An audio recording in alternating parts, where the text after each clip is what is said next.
오늘 본문의 말씀은 지난주에 함께 살펴봤었던 56장 1절에서 12절까지의 말씀과 이어지는 맥락이라고 할 수 있습니다. 재미있는 이야기 그 자체가 있습니다.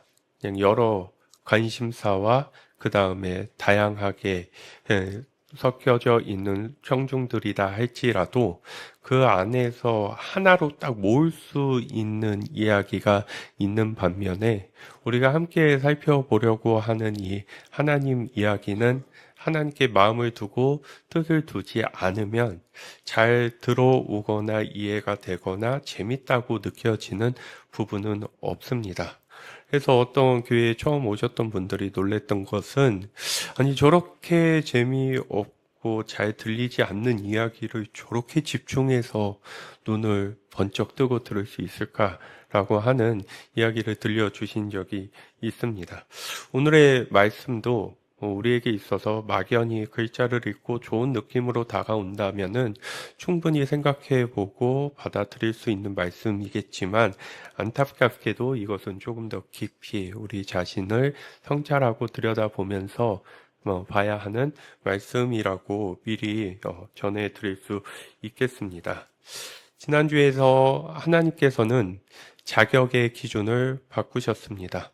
세상의 눈으로는 하나님 곁으로 절대 올 수 없는 자들에게 하나님께서는 그 기준을 새롭게 하시면서 하나님을 사랑하고 그 다음에 주님을 기쁘시게 하며 언약을 소중히 여기고 사랑과 정의를 귀하게 여기는 사람들은 인간적인 자격 조건에 못 미친다 할지라도 하나님께서 그들을 다시 새롭게 하시며 이끄신다라고 하는 약속을 건네주셨습니다.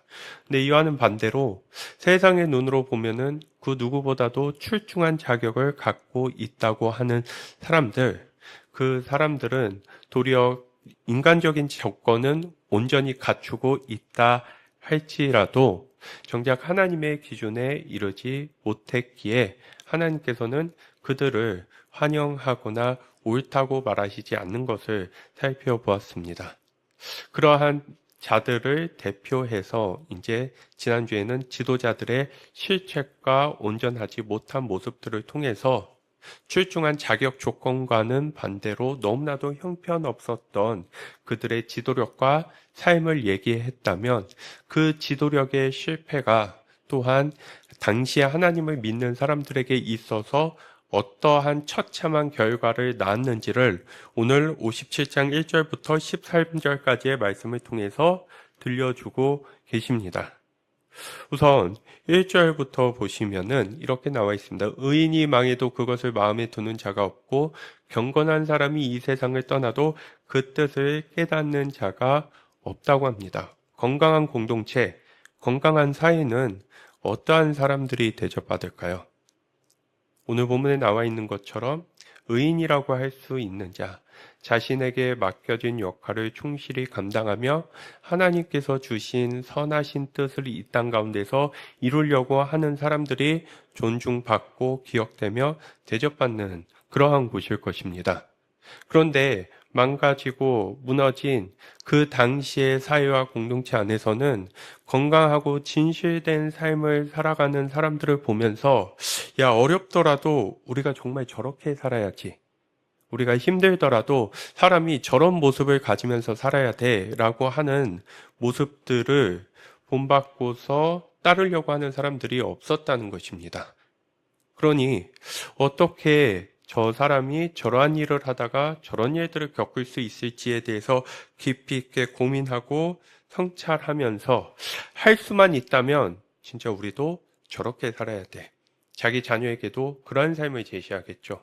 야, 저러한 의인과 경건한 사람이 비록 그 삶을 살다가 어려움을 겪고 힘듦을 겪고 세상 속에서 성공하지 못한다 할지라도 너희는 하나님의 자녀로서 저런 삶을 살 수 있어야 돼 라고 이야기할 수 있는 그러한 분위기와 상황들이 이들 가운데서 전혀 만들어지지 않았다는 것입니다. 이 이야기를 우리가 믿는 현대로 가져와서 우리가 믿는 신앙으로 가져와 본다면 의인이 망해도 그것을 마음에 두는 자가 없고 경건한 사람이 이 세상을 떠나도 그 뜻을 깨닫는 자가 없다라고 했을 때 여기에서 의인과 경건한 사람은 누가 될까요? 우리가 믿는 예수 그리스도가 되겠죠. 그러면은 그 예수님께서 망했다고 하는 것, 세상의 기준으로 망하고 또한 세상을 떠났다라고 할 수 있는 일은 뭐로 얘기할 수 있을까요? 그 예수님께서 십자가를 지셨다 하는 일로 말씀드릴 수 있습니다. 그러니 여기에서 우리가 건강하고 바른 신앙을 갖고 있지 못한다면은 예수님께서 지신 십자가의 의미를 우리에게 밝히 보여주셨어도 그것을 깊이 있게 생각하거나 마음속에 담아두지 않으려고 하고 그것을 뒤따르는 삶이 예수를 믿고 따르는 사람들 가운데 없다라는 의미로도 생각해 볼 수 있을 것입니다. 그래서 의인의 삶이 전혀 기억되고 추구하고자 하는 모습이 되지 않는다는 것. 그저 단순한 교훈, 야, 모난 돌이 정 맞는다고 하더라. 괜히 나서서 의롭고 진실하게 산다고 해가지고 저런 일 당하면 안 돼 라는 식으로 얘기하는 메시지만 있었을 뿐이지 왜 저들이 저렇게 사는가? 그럼 나는 하나님을 믿는 나는 어떠한 삶을 살아야 하는지에 대해서 깊이 고민하는 자가 없었다라는 것입니다. 그래서 이들은 다른 시선과 마음을 보여줍니다. 의인이 세상을 떠난 것은 실상은 재앙을 피하여 가는 것이다. 2절에서도 보시면요. 그는 평화로운 곳으로 들어가는 것이다. 바른 길을 걷는 사람은 자기 침상 위에 편히 누울 것이다. 라고 하면서 일반적으로 그때도 마찬가지고 지금도 마찬가지지만 장수한다는 것을 굉장한 큰 복으로 여기는 모습들이 있습니다. 그렇기 때문에 도리어 의로운 일을 하다가 단명하거나 일찍 죽었던 사람들을 봤을 때 사람들의 시선은 그것을 곱게 받아들이면서 좋게 여기지 않았다는 것입니다. 그런데 신앙의 시선은 어떤 것을 가져다 준다는 것입니까? 그가 죽은 것이 아니라 하나님 곁으로 가고 바른 길을 걷는 사람은 도리어 더 빨리 하나님 곁에서 참된 평안과 안식을 누릴 수 있다는 그러한 생각들과 개념들이 이 가운데 있었음을 보여주고 있습니다.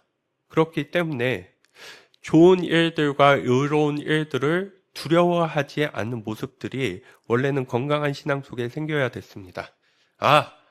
우리가 옛날에는 많이 이런 말을 했었는데요. 살면 사명 감당, 죽으면 주님 곁으로 라고 하면서 신앙의 결단과 용기를 가졌었던 그런 말들이 있었습니다. 그 안에서 우리는 내가 감당하거나 내가 인간적인 힘으로 이룰 수 없다고 생각했던 일들도 이뤄가면서 하나님을 더 깊이 알고 사랑하는 모습 위에 설 수 있었습니다. 그러나 지금은 그러한 결단, 그러한 마음을 찾아본다는 것이 참으로 어려운 일임을 볼 수 있게 됩니다.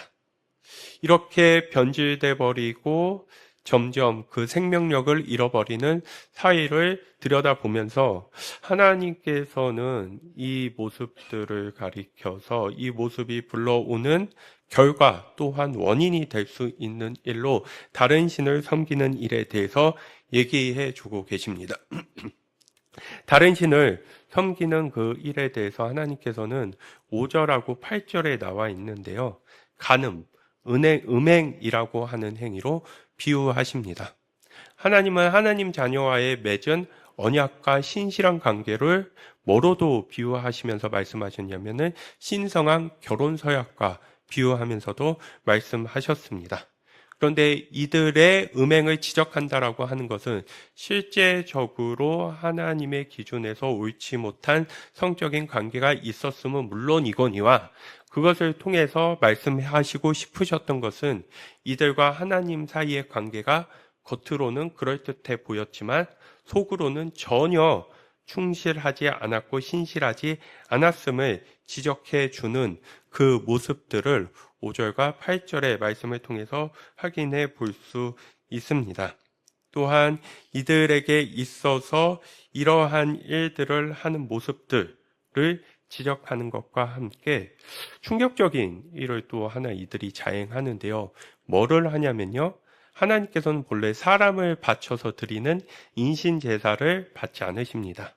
그걸 원하지 않으십니다. 생명을 사랑하시고 세상을 창조하셨다고 하는 하나님께서 사람을 바쳐서 인신 제사를 드리는 것은 하나님의 속성에 성품에 맞지 않기 때문입니다. 그런데 이 우상을 섬기는 자들, 잘못된 종교의 체계 아래에 있었던 자들은 5절을 보시면 나와 있지만 뭐를 했냐면은 골짜기 가운데서 갈라진 바위 밑에서 자식들을 죽여 제물로 바쳤다라고 얘기하고 있습니다. 사랑하고 또한 보살펴야 하는 자녀들을 도리어 제사의 제물로 바쳤다고 하는 이 모습, 음행, 또한 다른 신을 섬기고 자녀들을 제사의 제물로 바치는 이 모습 속에서 우리는 지금은 이러한 일을 하지 않습니다. 여러분들 가운데서 몰렉이라고 하는 종교를 믿는 사람들 계십니까? 매끈한 돌을 가져다가 잘 닦아서 그것들에게 제사를 지내는 분 계십니까? 아니면 내 기도가 잘 먹히고 잘 들어주게 하겠다고 해가지고 저 높이 솟은 우뚝 솟은 산에 가서 자리를 펴고 제사를 지내시는 분 계십니까? 여기에 그 어떤 분들도 그렇게 행하시는 분들은 안 계실 것입니다. 그러면 여기에서 우리가 봐야 하는 부분은 겉으로 보여지는 그러한 일들 이전에 왜 그런 일을 하는지에 대한 속성과 동기를 살펴볼 수 있어야 합니다. 자기 자녀를 바치면서까지 이루고자 했었던 이들의 집착과 집념은 무엇인가? 하나님이 싫어하시는 줄 알면서도 그것을 놓지 못하고 끝까지 붙들고 있었던 이들의 탐욕과 그릇된 욕망은 무엇인가? 이것들을 살펴봐야 할 필요가 있는 이유는 우리가 그러한 동기를 가지면서 지금 이 자리에서 하나님께 예배하고 찬양하며 하나님을 믿는다고 할 수 있기 때문입니다. 여기 계신 분들 가운데에서는 종교를 바꿀 용기까지 가져보실 만한 그런 담대한 분들은 많지 않으실 것입니다. 근데 우리는 종교를 바꾸지는 않을지라도 뭐를 대신해서 그 마음과 욕망을 충족하고 있습니까?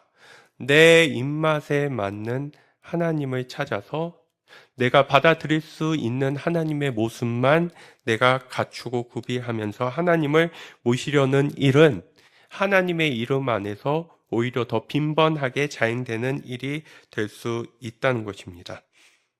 이들은 왜 이런 종교적 행위에 집착하고 있는 것일까요?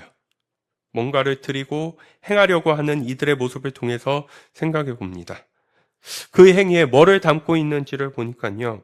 결국 자신의 꿈을 담고 있고 자신의 타락한 욕망을 담고 있고 자신만을 위한 삶을 담고 있고 십자가의 정신과는 배치되는 그러한 일들을 담고 있기에 이들은 눈에 보기에 거부감을 일으키며 옳지 않을 수 있는 모습으로 나타나는 것을 볼 수 있습니다. 그러니 이들과 우리는 겉으로 보이는 행위는 전혀 다릅니다. 이들은 인신제사를 지내고 우리는 하나님께 찬양을 드리고 이들은 제물을 드린다라고 하지만 우리는 헌금을 할 수 있지만 동기는 뭐 할 수 있다는 것이죠? 똑같을 수 있다는 것이죠. 오직 나를 위해, 나의 인생을 위해, 나의 번영을 위해, 나의 욕망을 위해, 나의 기준을 위해, 나의 탐욕을 위해, 나의 오름을 위해서 너무나도 세속적인 동기로 자기 자신만을 위한 동기로 하나님을 믿는다고 생각하지만 믿는다고 여기는 그 모습들 안에서 우리가 정작 하나님께서 원하시는 모습들은 나타나지 않는 것을 볼 수 있습니다. 그래서 제가 늘 자주 말씀드리는 것처럼 왜 이 일을 하는가? 왜 하나님을 믿는가? 왜 하나님의 말씀을 듣는지에 대한 의도와 동기를 우리 스스로 계속해서 살펴봐야 한다라는 말씀을 드리는 이유도 여기에 있습니다. 나 스스로가 왜 믿는지에 대한 분별과 목적도 없이 신앙생활을 하고 있다면 우리는 우리에게 끊임없이 물을 수 있는 자리와 용기를 가져야 됩니다. 왜 믿는데? 뭐 때문에 하는 건데? 무엇을 위해서 쫓는 건데? 하나님을 믿은 연수와 신앙이 오래되었다고 하지만 정작 누군가가 나에게 있어서 왜 하나님을 믿는 거야? 그 하나님 믿어서 무엇 하려고 하는지에 대해서 스스로 대답하지 못한다면 그것을 건강한 신앙이라고 할 수 없을 것입니다. 우리는 그래서 계속해서 확인해 봐야 됩니다. 맞아? 그게 맞아? 그게 확실해? 그게 정말 주님께서 원하시는 거야? 그게 하나님 뜻인 거야? 그게 하나님의 선하신 기준인 거야? 그게 우리에게 정말로 바라시는 것들이야? 그것들이 우리를 불편하게 한다 할지라도 만약 우리가 그러한 과정들을 거쳐가지 않는다면 하나님은 우리에게 말씀하실 것입니다. 아니, 인신 제사를 드리는 것과 우상을 섬기는 것과 자기 자신의 만족에 의해서 제물을 드리는 것과 너희가 예배를 드리고 하나님을 믿는 것과 어떤 차이가 있느냐? 무슨 차이가 있느냐? 라고 하는 것을 물으실 때 우리는 어떻게 대답해야 하는 것일까요? 9절에서는 이러한 말씀이 있습니다. 너는 또 몰래게가 가르고 몸에 기름을 바르고 향수를 듬뿍 뿌렸다. 섬길 신들을 찾느라고 먼 나라의 사신들을 보내고 소래까지 사절을 내려보냈다. 섬길 신들을 찾는데요. 왜 섬길 신들을 찾았을까요? 주변에 있는 신들이 다 마음에 들지가 않아요. 와닿지가 않아요. 내가 이 신들을 과연 섬기고 쫓아야 하는가에 대해서 이렇게 크게 와닿지가 않으니까 그 신을 찾아보겠다고 이리저리 헤매이는 모습들, 마치 우리의 모습과 같은 것임을 또한 들여다봅니다. 우리도 가까이 계시는 하나님, 내게 주시는 하나님의 말씀이 내 마음에 들지 않거나 부담이 된다면 뭐 할 수 있습니까? 내가 원하는 이야기와 원하는 소리를 들려줄 때까지 그것을 찾고 붙들려고 하는 노력들을 멈추지 않는 것이 있습니다. 어떤 날은 말씀이 전혀 안 들리는데 어떤 날은 잘 들린다. 그날을 경계하십시오. 왜 그럴까요? 잘못된 나의 기준 가운데에서 내 구미에 맞는 말씀을 했기 때문에 우리가 잘 들릴 수 있을 뿐인 것이지 그게 하나님께서 주신 은혜를 받았다라고 말하기에는 여러 깊이 있는 기준과 검증의 단계들을 거치면서 생각해 볼 수 있어야 합니다. 이것은 원래 뭐를 비유했냐면요. 이 이스라엘 백성들이 어려운 상황 속에서 하나님을 의지하고 신실하게 찾아가는 모습을 통해서 그 어려움을 극복하려고 하기보다는 계속해서 센 사람, 뭔가 있어 보이는 나라, 뭔가 강력한 힘을 가진 그 나라들에게 사신을 보내고 사절을 보내는 모습을 빗대어서 얘기해 주고 있는 것입니다. 눈에 보이는 강력한 힘을 쫓아서 가까이 계시는 하나님보다도 그것을 숭상하고 따르고자 했었던 사람들의 모습을 바로 신앙의 모습과 빗대어서 얘기해 주고 있는 것입니다. 힘을 주시는 하나님, 그분만이 하나님이며 또한 힘 자체를 하나님으로 여기는 것, 그것이 얼핏 보면 굉장히 맞는 말 같습니다. 그런데 뭐에 대해서는 틀릴 수 있습니까? 우리에게 보여주시는 아까도 말씀드린 예수 그리스도의 십자가를 통해서 볼 때는 틀린 말이 될 수 있습니다. 예수님께서 십자가에서 보여주신 것은 세상의 힘이 아니었기 때문입니다. 거기에서는 힘과 권능을 보여주셨던 것이 아니라 하늘의 참된 가치를 보여주셨던 것을 생각해 본다면 우리는 세 보이는 하나님 곁으로 붙는 사람들이 아니라 진리가 되시는 하나님 곁으로 붙고 따르는 사람들이 되어야 한다는 것입니다. 이러한 이들의 모습을 10절에서 이어서 이렇게 얘기해주고 있습니다. 신들을 찾아 나선 여행길이 고되어서 지쳤으면서도 너는 헛수고라고 말하지 않는구나. 오히려 너는 우상들이 너에게 새 힘을 주어서 지치지 않았다고 생각하는구나. 이런 경험이 있으실 것입니다. 분명히 내가 기대했던 물건을 샀는데 그 물건을 샀을 때 막상 받아보니까 여러 가지로 마음에 탐탁치 않습니다. 반환하기도 그렇고 그동안 이것을 구하느라고 애썼던 시간과 노력들을 생각해 본다면은 그것에 대해서 냉정한 평가를 내리기보다는 이 정도면 그래도 괜찮은데 라고 스스로 납득하고 스스로를 설득하면서 그것들을 사용하는 경험들이 있으셨을 것입니다. 이와 마찬가지로 여기에서도 그러한 힘을 찾아서 강력함을 찾아서 자신의 욕망과 꿈을 이뤄주는 그 길을 쫓아서 살았던 이들의 인생이 그렇게 아름답거나 또한 보람있게 느껴지지 않았습니다. 그럼 그들은 그 자리에서 뭐라고 얘기하고 원래 해야 됩니까? 헛수고했구나. 내가 그것들을 쫓아서 살았지만 그것들을 붙들려고 했지만 나는 그 안에서 진정한 평안이 없었고 삶의 목적을 발견할 수 없었다. 충만함이 없었고 나는 오히려 그것들 안에서 외로웠고 결핍이 있었고 소외됐고 부족했다라고 이야기하는 것이 우리가 나타낼 수 있는 건강한 반응일 것입니다. 그런데 그렇게 제대로 된 평가와 그 다음에 자신의 모습에 대한 고백이 아니라 지치고 힘들고 헛수고처럼 느껴졌지만 스스로를 다독이고 스스로를 세뇌시킵니다. 이렇게 잘못된 길을 갔다 할지라도 그것도 괜찮아 라고 하면서 오히려 그들은 떠나야 하는 자리에서 떠나지 않는 모습을 보여줍니다. 자신의 행동에 대해서 끝내 스스로가 맞다고 여기는 지독한 합리화의 모습이 그 가운데에서 나타납니다. 정신승리와 흔히 우리가 말하는 자기 스스로 주는 자기 위안이라고 하는 것에 갇혀서 이들은 이 내면만 대충 다스리려고 할 뿐이지 문제의 근원이 되는 현상과 실제적인 부분들을 다루려고 하는 모습을 전혀 보이지 않고 있습니다. 신앙을 가진 우리도 마찬가지입니다. 바르게 믿었다면 내가 이런 모습일 수 없다. 내가 하나님을 바르게 찾았다면 내가 지금 이럴 리가 없다. 라고 하는 진단이 우리 가운데서 정확하게 일어날 때 우리가 새로운 길로 나아갈 수 있는 자리에 서게 됩니다. 근데 우리는 그렇게 인정하는 게 참 어렵습니다. 그리고 그렇게 인정하면 지난날의 나의 세월은 뭐 있나, 내가 믿은 것은 뭐 있나 허탈하고 허무해지면서 나의 실패가 분명히 드러나는 자리가 내가 더 아픔을 느낄 수 있는 자리이기에 그러한 인정 가운데 서는 것을 참으로 어려워합니다.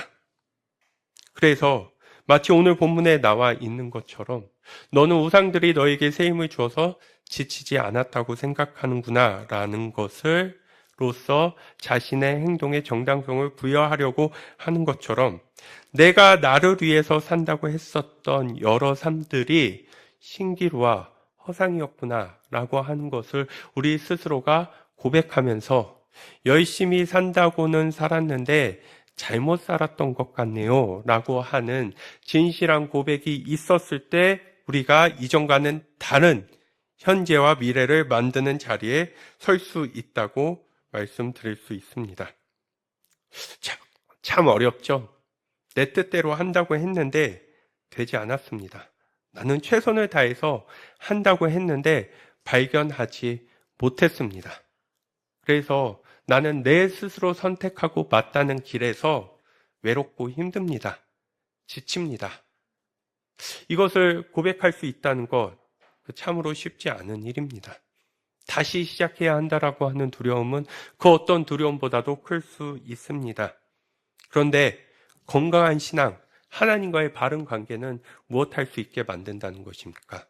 바로 이러한 고백 위에 서서 잘못 찾아가는 길을 더 이상 가지 않게끔 만들어주는 힘이 있다는 것을 보여줍니다. 그러면서 11절에서 또한 얘기하고 있습니다. 11절의 말씀을 보시면 내가 그처럼 무서워하는 신들이 누구냐? 도대체 그 신들이 얼마나 무서우면 나를 속이면서까지 나를 까마득히 잊어가면서까지 그 신들에게 매달리느냐라고 했을 때 이들이 그 신에 대해서 갖는 두려움이라고 하는 것, 그 실체는 무엇이라고 생각을 하십니까? 신에 대한 두려움은 그 깊이로 중심으로 들어가 보면요. 내가 불행해지는 것에 대한 두려움, 내가 어려운 형편에 놓이는 것에 대한 두려움, 나의 고통과 고난에 대한 두려움이 뭐를 붙잡는 것으로요? 신을 붙잡는 모습으로 이어집니다. 아마 여러분들께서도 하나님을 처음 믿으셨을 때 진리가 무엇인지, 창조의 정신에 맞게 사는 게 무엇인지, 사람이 새롭게 거듭나는 게 무엇인지를 궁금해가지고 찾아오신 게 아니셨을 것입니다. 여러 산적해 있는 문제들 앞에서 내 건강이 더 나빠질까봐, 내 가족이 잘못될까봐, 내가 어려움 가운데 놓여 있는데 헤어나지 못할까봐 라고 하는 그 두려움 때문에 하나님을 찾고 하나님에 대한 신앙을 시작하셨을 수 있습니다. 시작은 그렇게 됐지만 우리가 그 하나님을 바르게 믿고 나아가게 된다면 내가 살고 싶어하는 삶을 하나님을 믿는 과정 속에서 살지 못한다고 해서 그것이 나에게 있어서 두려움으로 찾아오지 않습니다. 내 꿈이 꺾이거나 내가 하고 싶은 일을 하지 못한다는 것, 내가 생각했던 목표치를 달성하지 못한다는 것이 하나님을 믿는 두려움이 되지 않습니다.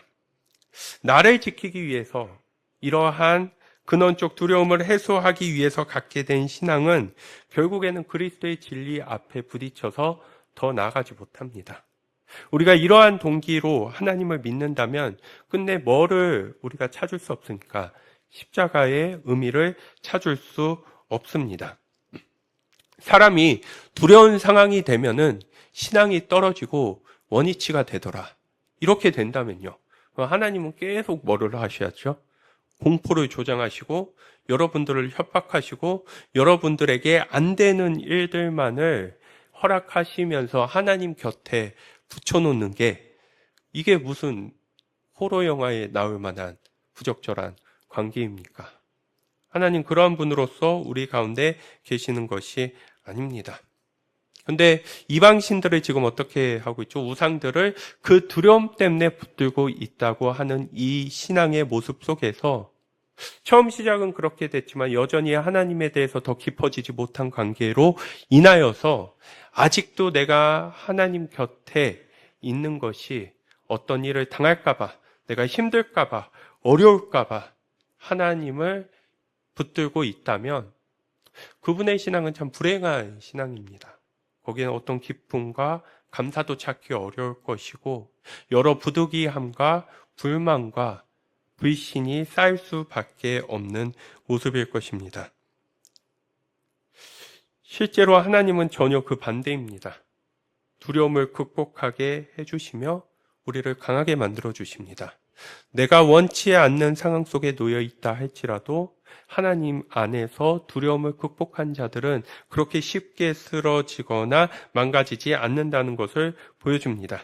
내가 내 뜻대로 되지 않는 삶을 살았다고 해서 절대로 실패했다고 여기지 않게 해주십니다. 그 안에서 하나님을 믿으면서 찾아갔었던 나의 삶의 가치와 진정한 의미와 고귀함을 발견하게 해주십니다. 그러한 경험들이 쌓이다 보면 아무리 두려운 일이 예기치 못하게 찾아온다 할지라도 하나님 안에서 여전히 살아갈 수 있다는 그 신뢰와 그 신실함이 우리를 더 강하게 만들며 더 붙들고 있는 모습들을 향해 나갈 수 있게 만들어줍니다. 하나님은 안타까워 하시는 것입니다. 하나님의 자녀들이 미래와 내가 어찌하지 못하는 상황에 대한 두려움 때문에 여러 우상들에게 휘둘리면서 자기 자신이 진짜 살아야 하는 인생을 살지 못하는 하나님의 자녀들에 대해서 결국 먼 곳까지 고생하면서 찾아갔던 그 신들 앞에서 자신의 진정한 의미를 발견하는 게 아니라 그 신들의 종노릇하면서 착취당하는 삶을 살게 된다는 것. 하나님께서는 그 부분을 오늘 이 본문의 말씀을 통해서 알려주고 계시는 것입니다. 내가 오랫동안 침묵하고 있었다고. 그래서 이러한 자들의 특징은 뭐냐면은 하나님의 시간을 기다리지 못합니다. 하나님의 시간은 인간의 협소하고 조급한 시간감과는 분명히 다르다고 말씀드릴 수 있습니다. 하나님에 대해서 인내하지 못하기에 하나님께서 원하시는 가치관과 기준을 끝까지 붙들면서 살아갈 수 없습니다. 이 하나님께서 일하시는 하나님의 시간에 대한 이해와 수용이 없다면 우리는 근본적으로 하나님에 대해서 신실한 믿음을 가질 수 없습니다. 그래서 이들은 하나님을 기다리는 대신에 하나님을 망각했고 하나님을 속이며 그 시간을 땡기기 위해서 자기 자신의 시간으로 만들기 위해서 자기 자신의 때로 붙들기 위해서 무엇을 했냐면은 이방신을 섬겨줬다는 것. 우상을 얘기했다는 것입니다. 그러니까 우상은 항상 달콤하게 우리에게 어떻게 다가옵니까? 네 뜻대로 해줄게, 네가 원하는 대로 해줄게, 네가 바라는 대로 해줄게, 바라는 시기에 이루어줄게 라고 하는 것. 근데 하나님 안에서의 진정한 그 시간의 개념은 무엇입니까? 하나님이 일하실 때를 기다리며 그 일하시는 기간 동안 우리가 하나님의 자녀로서 살아야 하는 삶을 절대로 포기하거나 지치거나 낭망하지 않겠습니다 라고 하는 고백으로 이어진다는 것입니다. 12절의 말씀을 보시면요. 나는 내가 하는 일이 다 옳다고 생각하겠지만 내가 한 일을 내가 다 폭로할 것이니 너의 우상들이 너를 돕지 못할 것이다 라고 얘기합니다. 하나님은 분명히 말씀하십니다. 너희들이 어떤 신을 믿고 따랐는지는 하나님을 통해서 나타날 것이다. 그때 하나님과 바른 관계를 맺고 있는 사람은 자신의 실패에 대해서 영원히 낭망하지 않는다는 것입니다. 내가 이 정도밖에 되지 않았구나.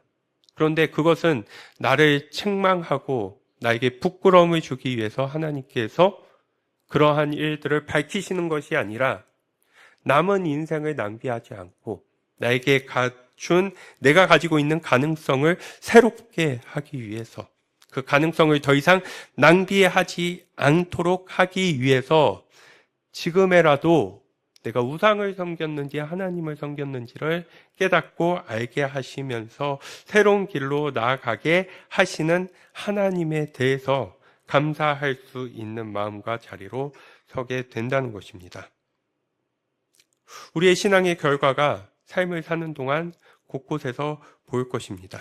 스스로의 옳음을 통해서 무엇인가를 보여주겠다고 나는 보여줄 수 있는 자라고 생각하겠지만 내가 한 일을 내가 다 폭로할 것이라는 것. 하나님은 정확한 그 모습과 결과를 우리로 하여금 알게 하셔서 결국 바른 하나님을 찾고 믿을 수 있는 길 위에 서게 하시겠다는 의도와 마음을 보여주십니다. 우리의 신앙에는 다 합당한 이유가 있고 그럴 수 있다고 생각하는 일들도 있습니다. 근데 정작 그 가운데에서 충만함과 어떤 만족감도 가져다 두지 못했다라고 한다면 하나님께서는 그것을 덮어놓고서 그냥 대충 묻어가자라고 하는 것이 아니라 바르게 하나님을 믿고 찾아서 그것들을 해결하고 또한 들여다보자라는 자리로 우리를 이끄시고 인도하십니다. 그래서 12절은 무엇을 담고 있습니까? 깨닫고 돌아서는 것을 담고 있습니다. 옳다고 생각했던 것들이 무너지는 가운데에서 초라함이 우리 가운데 차지하는 것이 아니라 하나님의 옳음을 통해서 더욱더 선명해지는 아름다운 신앙인의 모습이 우리들 가운데서 나타날 수 있도록 해주려는 것입니다. 내가 한 일을 내가 다 폭로한다라는 것이 여전히 나를 중심으로 살아가는 사람들에게 이 폭로는 너무나 두려운 일입니다. 일어나지 않았으면 합니다. 그냥 모른 척 넘어갔으면 하는 싶은 마음이 있습니다. 근데 하나님을 중심으로 살아가는 사람들에게는 새롭게 시작할 수 있는 은혜를 주셔서 감사합니다. 바르게 알 수 있는 은혜를 주셔서 감사합니다. 잘못된 것을 바로 잡아가는 과정 속에서 하나님이 하나님 되심을 알게 하심에 감사합니다. 라고 고백하면서 누가 나를 돕는지 안다는 것입니까? 하나님이 나를 돕는지 안다는 것. 그것을 깨닫고 그것을 붙들어가는 그 모습이 참으로 중요하다라고 말씀드릴 수 있습니다. 13절은 방금 말씀드렸던 이 모든 이야기들을 마지막으로 정리해주고 있습니다. 13절의 말씀을 보시면 너의 우상들에게 살려달라고 부르짖어 보아라. 오히려 바람이 우상들을 날려버릴 것이며 입김이 그것들을 쓸어버릴 것이다. 여러분들이 진심으로 사랑하고 진심으로 원하며 인생의 가장 중요한 가치와 목적을 두고 있는 그것들을 쫓았던 인생이 여러분들에게 진정 어떠한 만족과 행복을 줬는지를 다시 한번 이 말씀 가운데 생각해 보시기를 바랍니다. 이것만 있으면, 이것을 붙들면 살 수 있을 터인데, 제가 언젠가 설교 때도 말씀드렸을 것 같아요. 요즘에 젊은 세대의 심각한 고민 중에 하나는 다 집이에요. 다 집. 예, 집만 있으면, 그 집만 있으면은 행복할 것 같은데, 문제는 뭐죠? 그 집을 얻었어도 그 집에서 서로의 마음을 나누고 함께 좋은 관계를 이루면서 살 관계들이 다 무너져 버렸다면 그렇게 신봉하듯 열렬한 삶의 목적과 중심을 두면서 붙잡았던 것이 무슨 소용이 있겠는가? 바로 그것을 우리에게 생각해 보도록 요청하고 계십니다. 바람이 우상을 날려버릴 것이며 입김이 그것들을 쓸어버릴 것이다. 허무한 것을 쫓아서 살았던 사람들은 그 삶이 진행되면 진행될수록 많은 것을 손에 쥐고 많은 것을 가졌다 할지라도 그 안에서 결핍 가운데 헤어나오지 못하지만 반대로 진리를 쫓아서 살았던 자들은 남들이 보면은 별거 없어 보이는 삶이다 할지라도 거기에서 사람을 근원적으로 만족해하며 소생케 하는 사랑이 있고 관계가 있고 용서함이 있고 용서를 구하는 모습들이 있는 것. 타인을 이해하고 수용하는 그 과정 속에서 나에게 문제라고 생각되었던 저 사람이 정말 나에게 소중한 존재라는 것을 깨달아가는 모습들이 있을 때 그것이 하나님을 바르게 믿으면서 살았던 사람들에게 주시는 참된 은혜이자 복임을 생각해 볼 수 있습니다. 오늘 이 말씀을 통해서 우리가 생각해 볼 것은 신을 믿는 방식을 바꾼다라고 하는 것은 바꿔 말하면 예배의 절차와 형식을 바꾼다라는 의미가 아니라 나의 삶을 바꾸는 것, 나의 말을 바꾸는 것, 나의 행동을 바꾸는 것, 그 다음에 내가 그 말씀을 적용하는 방식들을 바꿔가는 것입니다. 하나님께로 피하여 온다라고 하는 것은 그런 의미입니다. 하나님께 피한다는 것. 문제가 펼쳐지는 현장을 떠나서 교회로 도망쳐 온다. 교회로 숨어 온다. 그래서 예전에는 교회에서 1시간도 있지 않았지만 요즘엔 교회에서 3시간 있는다. 이런 의미가 아닙니다. 그런 의미가 아니라 하나님께로 피한다라고 하는 것은 내가 가지고 있는 중요한 가치들과 기준을 하나님을 통해서 바꾸고 새롭게 한다는 것입니다. 어떤 신을 섬기냐 하는 것은 동시에 너는 어떤 가치와 기준이 내 인생에서 진짜 중요하냐라고 하는 이 질문과 이어집니다. 하나님을 믿기에 뭐가 소중하냐? 하나님을 믿기에 어떤 것이 정말 중요하다고 여기느냐? 사랑, 양심, 관계, 용서, 또한 그 안에서의 관용, 그다음에 수용, 다양성을 베풀 수 있고 이해할 수 있는 모습들. 이것들이 하나님을 믿으면서 여러분들에게 있어서 중요한 일이 되셨습니까? 그러한 삶을 살면서 여러분들이 진짜 행복하셨습니까? 하셨습니까? 우리는 그렇게 하나님을 알고 찾아가는 게 무엇인지를 우리의 인생 속에서 다시 발견해 가야 됩니다. 하나님께 피하여 온다는 것, 곧 세상의 유혹과 그들을 깨어내는 모습들 속에서 자신들의 삶의 목적과 의미를 찾지 않고 하나님을 바라보면서 하나님 자녀로서 가야 할 길들을 가는 것. 그것이 얼마나 가슴 벅차고 영광적이고 복된 길인지는 무엇을 통해서요?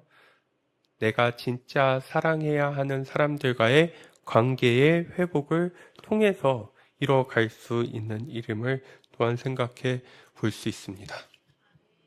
저는 삶을 멋지게 살고 온 여러분들이 이 예배 자리 안에서 오늘 본문에 나오는 거룩한 성전에서 하나님을 예배하는 자의 모습으로 이어졌으면 합니다. 아실 것입니다. 한 주간 정말 주님을 기억하면서 신실하게 살려고 했을 때 여러분들이 나오신 이 예배의 자리는 가볍지 않습니다. 감격이 있고 만남이 있고 소망이 있고 의욕이 있습니다. 더 잘해보고 싶습니다. 더 잘 살아보고 싶습니다. 없던 힘을 내보고 싶습니다. 회복해 가고 싶습니다.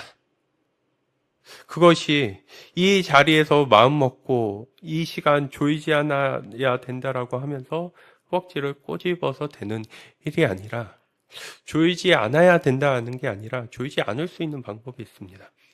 하나님을 진심으로 사랑하면서 함께 호흡하면서 살았던 삶을 가지고 나온다면 여러분들이 조는 게 오히려 더 어려운 그러한 모습 위에 서게 될 것입니다. 오늘 설교의 제목은 거짓신을 섬기는 세상 속에서라는 제목입니다. 여러 갖가지 모습들로 우리에게는 하나님보다 더 사랑할 수 있는 거짓신들이 참으로 많이 있습니다. 제가 재미있는 이야기를 하나 들었는데요. 우리나라 마라톤 기록이 세계 기록보다도 안 나온다고 합니다. 훨씬 더 뒤처진다고 합니다. 예전에 이봉주 선수가 뛰었던 그 2시간 7분대 세계 기록이 아직도 한국 기록이 아직도 우리나라의 기록이라고 합니다. 왜 이렇게 정체되고 기록이 늘지 않은가라고 했더니요. 황영조 선수가 그러더라고요. 너무나 할 게 많고 재밌는 게 많아서 훈련량 자체가 안 된다고요. 기술이 떨어지거나 뭔가 부족해서가 아니라 뭐가 안 된다는 거죠? 훈련량 자체가 되지 않아서 기록이 정체되고 더 나지 않는다고 하는 그 이야기를 듣는데 문득 우리의 신앙이 떠올랐습니다. 너무나 할 게 많고 너무나 재밌는 게 많아서 요즘에는 말씀을 읽거나 기도를 하는 일들 자체가 교회 안에서도 점점 없어진다고 합니다. 그런데 내가 나 자신을 확인할 수 있는 것을 어디에서 찾을 수 있습니까? 내가 하나님 말씀에 비춰서 내가 헛수고했구나. 내가 나를 잘 모르는구나. 내가 너무나 나만을 위해서 살았구나. 라고 하는 그 깨달음과 성찰을 어디에서 할 수 있습니까? 말씀을 묵상하고 기도하는 자리에서 할 수 있습니다. 우리 교회 성도님들은 다 아시죠? 기도하러 나온다는 게 내가 원하는 것을 하나님으로부터 지성이면 감천이다라고 하는 정신을 통해서 받아내려고 기도하러 오시는 게 아니라는 거예요. 나와 하나님 사이의 관계 안에서 내가 어떠한 자인지를 정직하게 바라볼 수 있었을 때 사람들과 세상 앞에서 나의 연약함을 인정하는 것을 부끄러워하지 않을 수 있고 나의 실수를 인정하는 그것을 수치스러워하지 않을 수 있으며 그로 인해서 우리는 보다 깊이 있는 성찰을 통한 자기 자신의 깊이를 만들어가는 자의 자리로 설 수 있게 됩니다. 여러 우상들을 섬기는 방식으로 하나님을 믿는 우리 응답교회 자녀들이 아니라 하나님께서 원하시는 방식으로 하나님을 예배하고 경배하며 이 땅을 살아가게 되었을 때 우리가 이 교회를 지켜달라고 기도하지 않아도 하나님께서는 이 교회를 지키실 것이며 이 악한 세상을 향한 구루터기의 자리로 세우고 만들어 나아가실 것입니다. 그러한 하나님을 다시 한번 붙잡고 신실하게 붙들고 나아가실 수 있는 우리 응답교회 성도님들 되시기를 주님의 이름으로 축원드립니다. 감사와 응답의 찬송 다 같이 찬양 드리시겠습니다.